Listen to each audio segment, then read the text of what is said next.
different and various experiences. I think most of us were most things, and all came back with a little different interpretation of things. When I left here, I thought for sure that we would be going back to those contentious days in the 90s when everybody was yelling and screaming and crying at each other. But we had a very wonderful, peaceful, loving conference, and I think what that means is that we have learned that we can live together, right? We have some traditionalists in our conference, for sure, and they have these, funny liberals in their conference because we're in the same conference. And what we've learned is that we love each other, and that's all that really matters, right? Is that we love each other and we love others, and we handle that in different ways, but we're able to do it with peace and understanding. One time in the conference, they were recognizing a man, Jerry Priest, who's just been wonderful in our conference, and we kind of borrowed him from Pennsylvania, and he was going back to his conference. And he said to us, please, California, Nevada Annual Conference, do not split from our larger church. We need you to lead the way. And I think, hallelujah, we've learned something, and we can now be a good example to other conferences that are struggling like we did 10, 20 years ago. So good for us. And you're going to hear now from each of our delegates and a couple of our visitors that were at the conference. We're going to begin with Aaron, who is our youth delegate.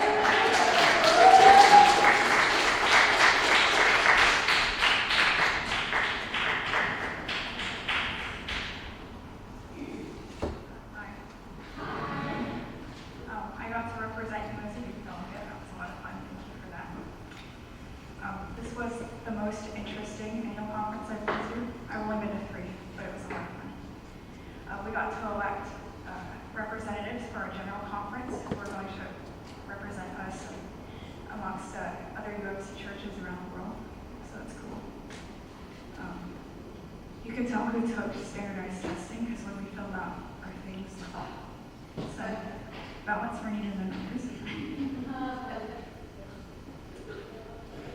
Yeah, so at our conference, we closed 4 churches. We ordained 3 new pastors. Besides the youth delegation, doubled in size. We went from 14 to 26. I had more friends. It was a lot of fun. And we talked about how important it would be to stay as one church, to include everybody, even if we don't agree. Something that really touched me was the effort to take young people more seriously. Since there were so many of us that woke everybody up, and they kind of saw us everywhere, and they noticed that. And they started to do projects to reach out to us and take us back. While I was there, I came to annual conference about to give up on the UMC, and I learned there that you love Jesus a lot more than I thought you did. And I can't leave because you're my family, and you can't take Methodist out of Pearl, so I'm staying here. I also got an avocado stain on my skirt that looks like Michigan, so it was fun. And the young adult delegation had a mascot. It was a narwhal that was physiologically confused and had his tooth on his forehead. But it was really fun. They even let us borrow it for a session. And I hope you all can come because it is more fun when you know people. So please join us next year.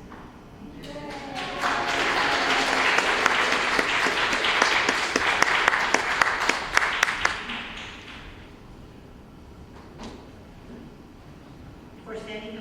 I just want to say to Mary Hagan that they had a beautiful memorial service, and your mom was included, and I'm trying to find her beautiful picture. This is Mary Hagan's mom. And after the service, you could go into a room, and they had signs where you could go and sign a note to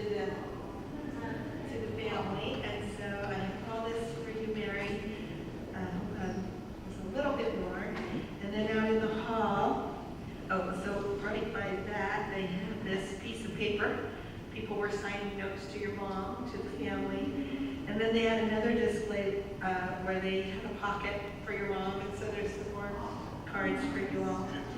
But I wanted to tell you quickly that I stood by her chair so that I could kind of greet people for you, and Joe Major came up.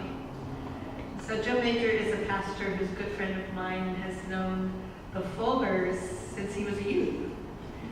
They were the pastor of his church when he was in college, or just before he went to college.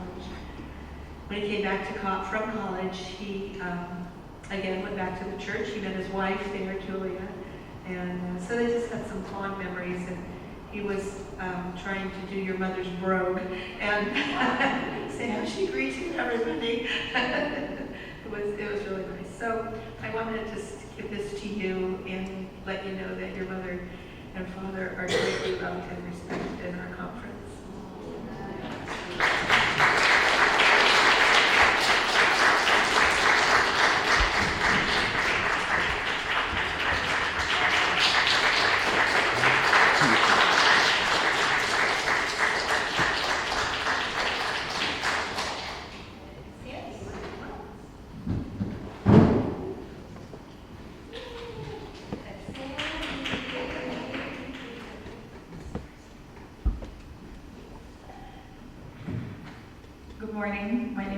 And I went to annual conference not because I had to, because I wasn't voted to go. Don't give me responsibilities. I attended annual conference as an observer, a lay observer. So any of you can come because this is the working of our local unit or conference of our denomination. And as a lay observer, I was able to go and sit in and watch and listen. The plenary or the full session where everybody was there. I could also attend the laity session when the clergy was off doing their own special meetings. And any of the committee or the sections was where smaller groups of people would debate the resolutions to be voted on, and whatever vote that they take, that section would make the recommendation to the full or plenary body to vote upon, either affirmative or negative. For me, I started going to annual conference about 7 or 8 years ago, way back when I was still in Sacramento. I love it. It's a family reunion for me because I get to meet up with my other brothers and sisters from the other churches in our area, and every year I make new friends, meet new brothers and sisters in Christ, and the family reunion gets bigger and bigger every year. And this past year, I learned a new phrase. Brother by another mother, sister by another mister. That's pretty neat. I also get to talk with the other ministry people, so I get to geek out with, about church matters as well. It is a spiritually refreshing time, although it is physically demanding. Like Pastor said, it's 13 hours. So the big thing that I learned and was reminded was that what a cool denomination we have. I have friends in independent churches, and they do things on their local scale. Because we are a global, connected denomination, we do things on a large scale. We act them small here, but our reach is wide and far. And we have connections everywhere, and there are so many resources and support available because of our connection. So I was able to find quite a few resources available, including curbside consultation on food. So just a small plug, please come to the 8:30 service in here next week. And I invite you to come to the annual conference, any annual conference that you can make to. Make it a pilgrimage in your spiritual life. It'll grow you as a Christian and certainly grow you as a Methodist.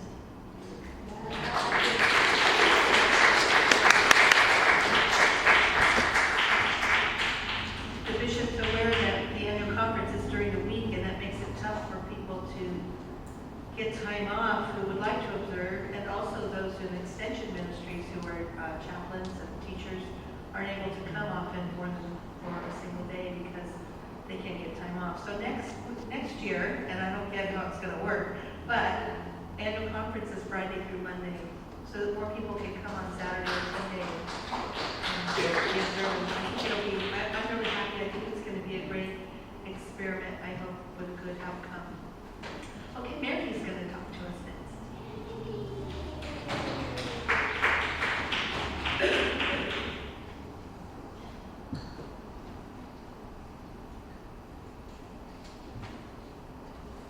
Belinda's going to explain that.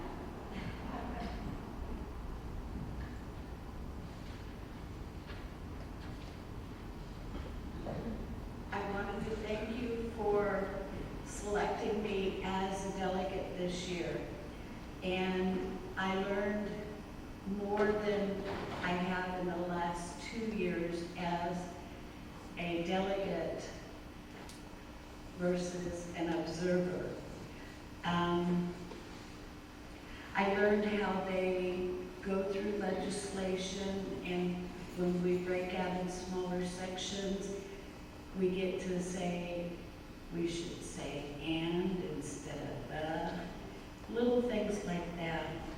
The ordination of the new clergy and the deacons and deaconesses is when the bishop was in the crimson robe, and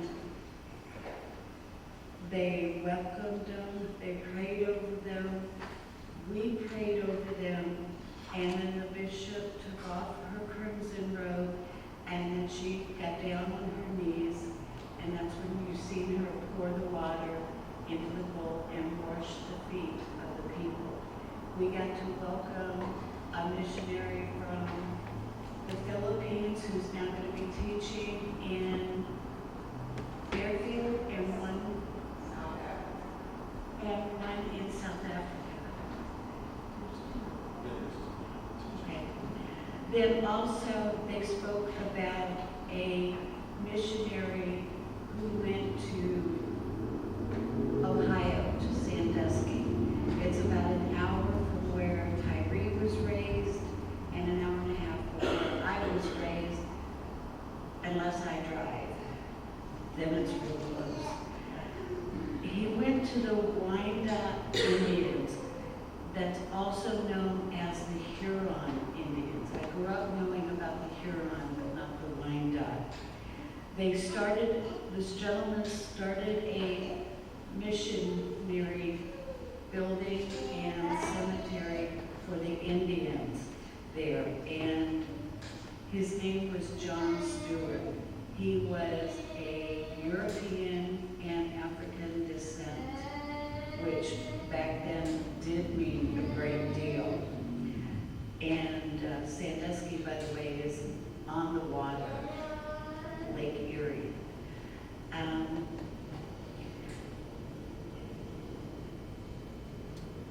There are 49 United Methodist Heritage Landmarks around the world with global United Methodism, and this mission is one of them.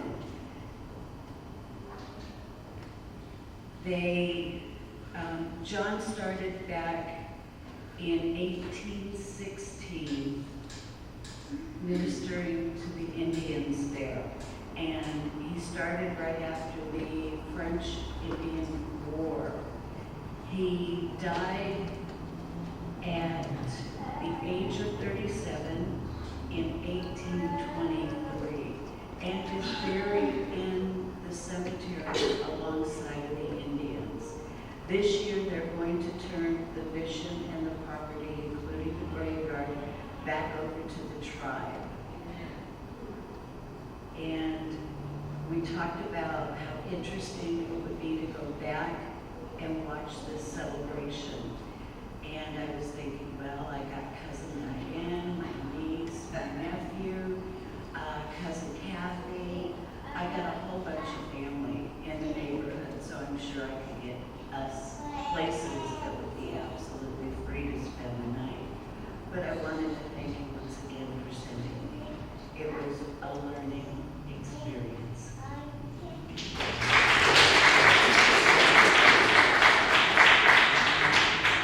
Thank you, Mary.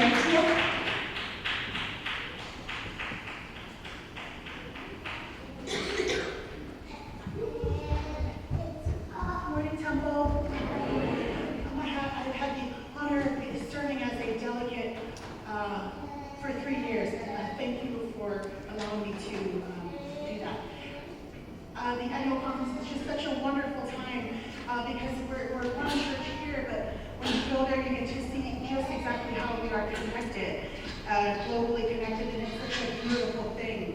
One of my favorite parts of the conference is the daily worship. The first day you have communion with the bishop, and then every session is opened with worship.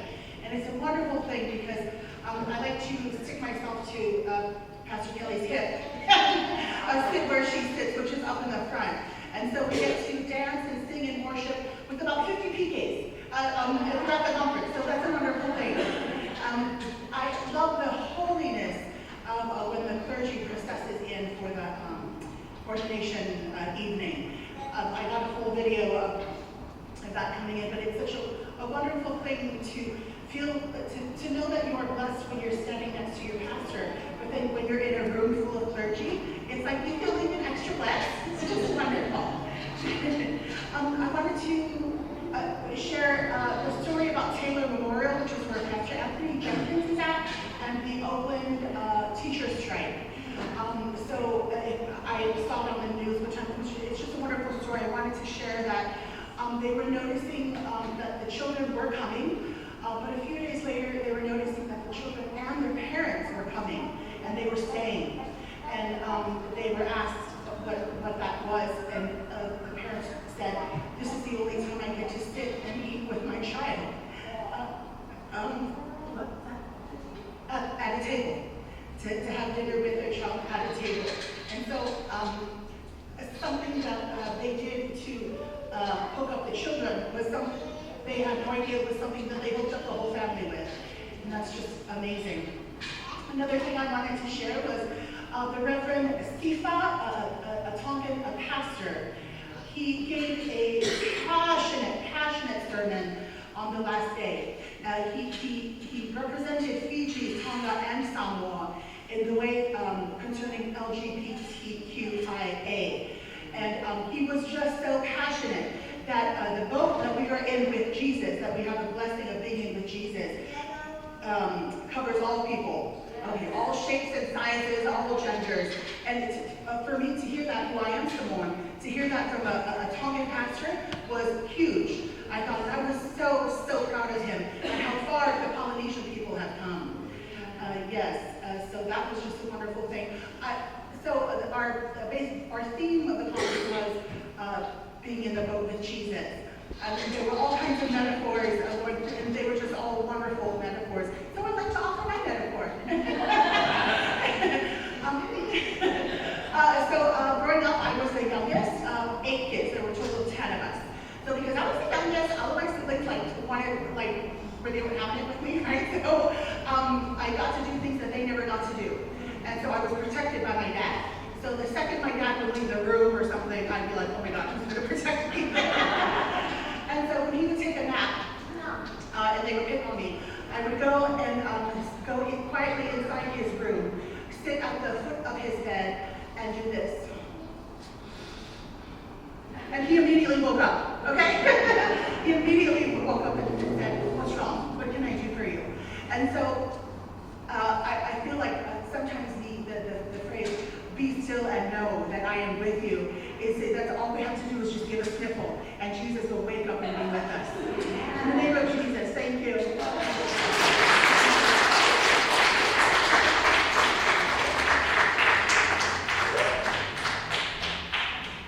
Thank you, Tia. Belinda?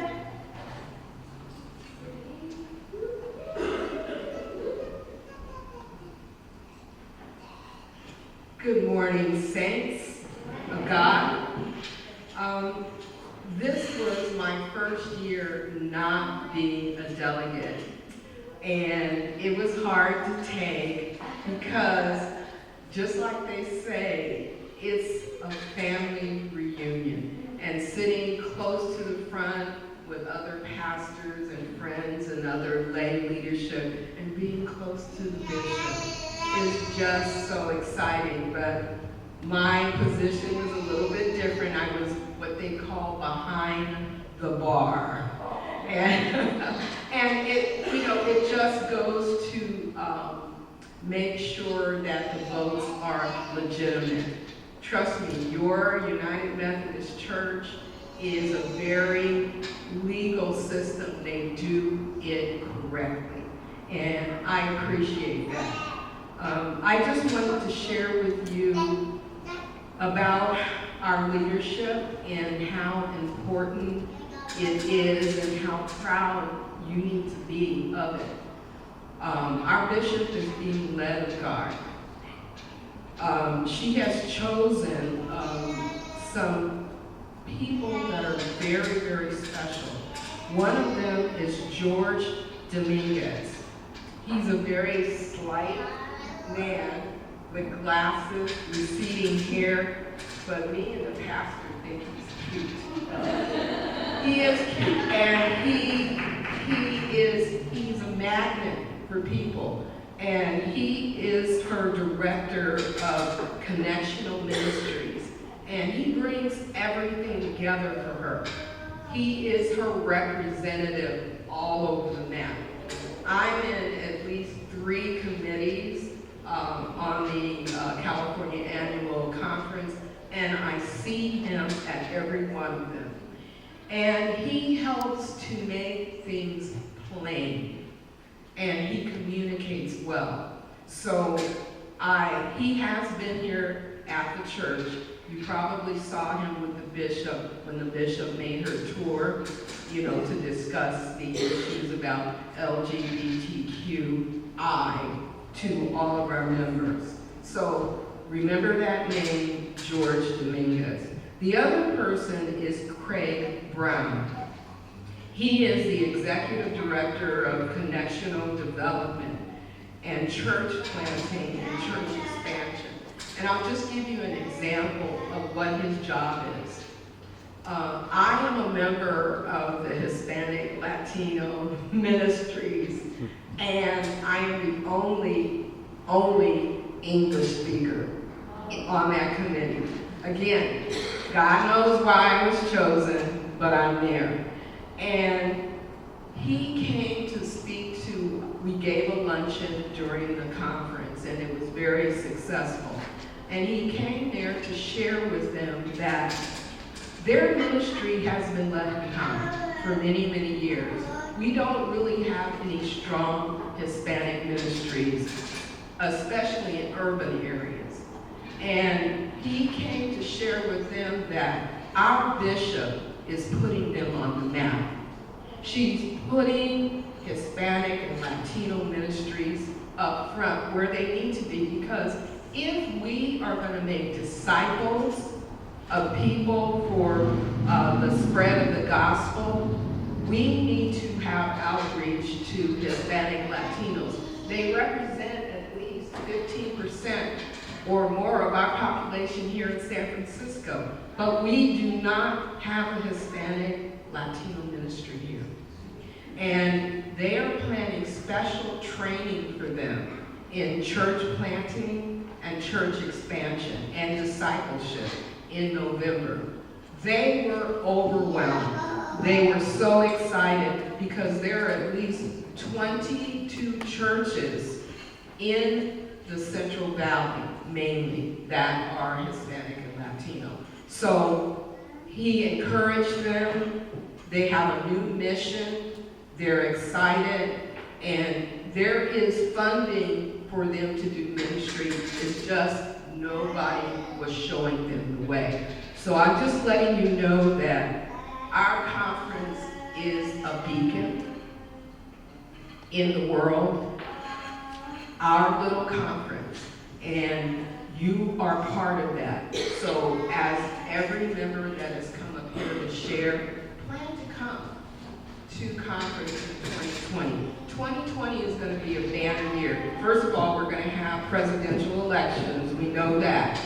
But the general conference will be held in May of next year, and the Western Jurisdictional Conference will be in July.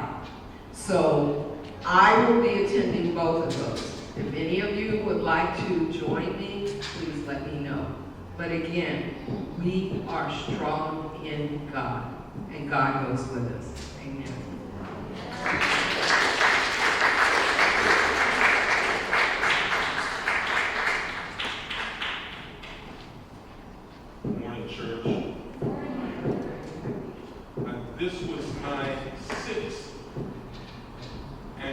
conference that I've gone to, and the last 4 or 5 years I've gone as the delegate representing as lay leader for the temple, and this is my going to be renewed as not just the temple lay leader, but also as the lay leader for the Bay District. And before I give my report, something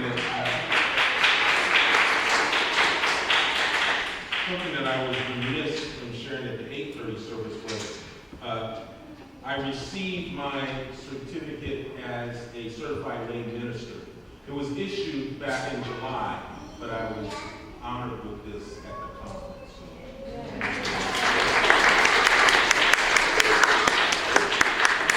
And so with that, I was reappointed for outreach based here at Temple for the Bay District. So you have them for the what I want to report on is some information that I gathered while attending the committee report on race and religion. And that was headed by some of you who were here 6-7 years ago, Takiko Lasuma, when he was an associate pastor. And I just want to say that he was already a large man, but he has grown exponentially in his spirit and in his compassion for people and in his leadership. And it was just refreshing to see him in this position. His report went as follows, though. It had, again, as anything, some great news and some areas of improvement. He remarked in his report that our conference is quite diverse. And as you heard from Belinda and many others, that we have a wide range of different ethnicities that are represented throughout our Bay District, but they're not all equally or fairly served as in terms of how we not just allocate resources, but just the amount of appreciation that we show for them being part among us. And I was certainly moved by hearing the Tongan pastor talk about making a statement, a very bold and forceful statement on behalf of including not just people of different racial identities, but of various ages and certainly of their gender preferences. I want to make this other observation because I work with a lot of youth here in the city, and I have a lot of allies. I consider myself an ally of people of the LGBTQI community. And I really appreciate it, and I shared this in a text with my people, that people identify themselves by their name, the church they went to, and the pronouns that they'd like to be addressed by. And I want to start that by saying, yes, my name is Tyree Johnson of Temple Methodist Church, and my pronouns are he, is, and him. The report went on to talk about the strong values of faith that we have here. And it wasn't just part of what churches have done, but I want to echo that our bishop exemplifies the quiet yet strong and confident leadership that I think we'll need to move forward as a connectional church. There was also an observation made that amongst the different delegates that there was a strong effort to make sure that youth were going to be represented. However, it was also noted that on this report for race and religion that there are no African Americans who were represented in some of these committees. The other observation that was made was that in most of the motions that there was an allowance for people to talk for or against the motion, but you were given 2 minutes. But I really appreciated the fact that not everybody has English as their first language. So they extended it to 5 minutes for those who needed translation. I just think that's the type of sensitivity we need to have to be inclusive and respectful of all peoples of faith who follow Jesus Christ.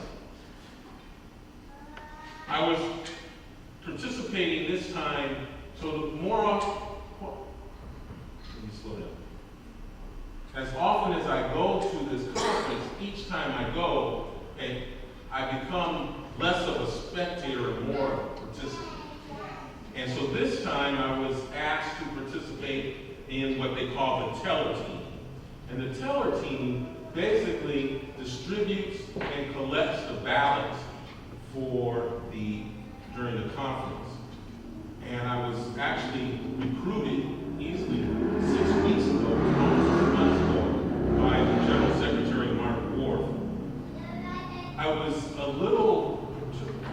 befuddled because I didn't know how important this was and why it really needed me, and there were other things that I had going on my plate, and he let me know that one, it is an important responsibility. Two, that people will recognize people who are on the teller team as people of integrity.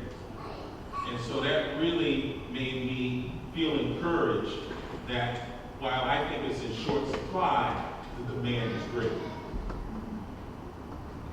I also participated in what we call the fishbowl discussion, and that was led by Reverend Jorge Dominguez, as Belinda mentioned, the cute one. And so a lot of us were asked different questions, and the pastor will talk about this holy conference here. But the question I was asked was, what values do I believe this conference needs to move forward through this time in the boat through the storm? I'm not going to share with you right now what that is. I think I'd like to be in holy conversation with you. But I would like you to take time to think about the values and the gifts that you have to allow us to move forward.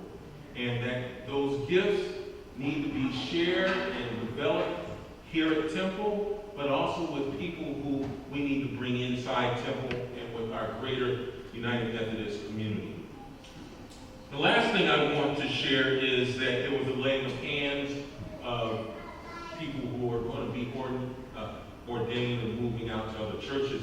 And I was really proud to be able to participate in laying hands on Rob Ehrman, who is going to be moving on to pastor the church at Great Lakes, Lake Park in Oakland. I'll close with this. Reverend Brian Atkins gave an address that was really moving. He actually participated in the task force on the way forward for this. And he is a member of the LGBTQI community. And in his address, he said one of the things that should happen if you're in a boat in the storm is something his grandmother said. Somebody better wake up Jesus. And I think we're getting our call. Jesus is calling us. He's calling us all to know that everybody's in the boat. I shared this with the Chinese community, that we are all knitted together and that we will sink or swim together. And that no one needs to be outside the boat. There's plenty of room. Even though it's an open boat, there's room for all of us. And so with that, Brian closed off with saying that we do things in the name of Jesus, but he challenged us to do things in the way of Jesus. So I close my address out to you in saying that in both the name and the way Jesus loved each other, that you go forth and embrace people who come in the boat.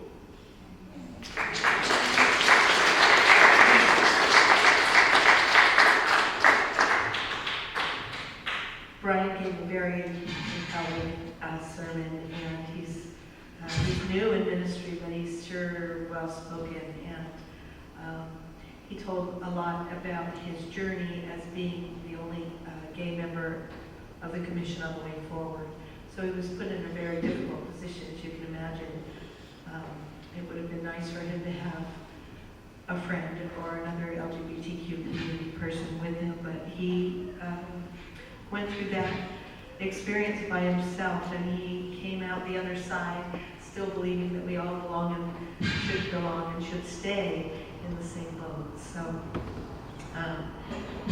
One of the other things, maybe one of the messages that hit me most, maybe because I was tired, not feeling real well, but so often we feel there's just such a weight on our shoulders to help people, to work with mental illness, to feed the hungry, to make sure children are taken care of. There's a lot to do in this world, and there's so very many people hurting. But the one thing we can all do, if we can't do any of those other things, is we can share Jesus. And we need to do it, because how different would your life be if you didn't know Jesus, right? And there's so many people outside our doors who don't have that understanding of life, how Jesus spoke about life and lived his life and made such a great example for all of us to live lives with love and compassion. So just think about that. When you get heavy laden with all the cares of the world, just remember to share Jesus. That should be your joy, and we can do that together, and we can do it whenever we're anywhere, right? There's no time we can't share Jesus. So let's keep that in mind. We did some holy conferencing. They did 2 nights worth of that. For an hour and a half on Wednesday and Thursday night. Wednesday I went in, and I'm an introvert, so when somebody says, okay, get together with 5 people, you're going to talk, I just go to the bathroom. I don't even want to deal with it, right? So I wasn't feeling well, and I didn't stay Wednesday night. But Thursday night, I girded myself up, and I went in, and I found my group, and we sat down, and it was a wonderful experience. We were going to try some of that with you now, but we're going over time, and there's one more important thing we need to do. But I do want you to know we are going to start some of these discipleship Sundays, and we'll be able to do some of those things together, which is just a matter of getting in a circle with a few people and sharing your stories. And it's a good way to get to know each other better and to become aware of where we are spiritually, so we know how to grow deeper. So anyway, we'll be looking forward to those kinds of experiences and And we're going to sing a song.